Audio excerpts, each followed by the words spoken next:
Today we're making a pineapple fruit salad. First, you're going to cut a pineapple in half for the bowl and the filling.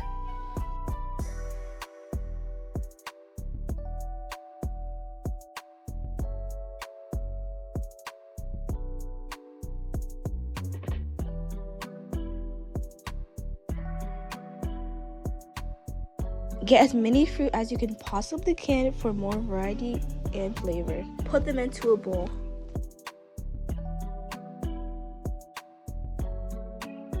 Mix it well. Now you're gonna simply dump all your fruit into the pineapple. About 30 minutes to an hour later, enjoy. I'm so excited to try this.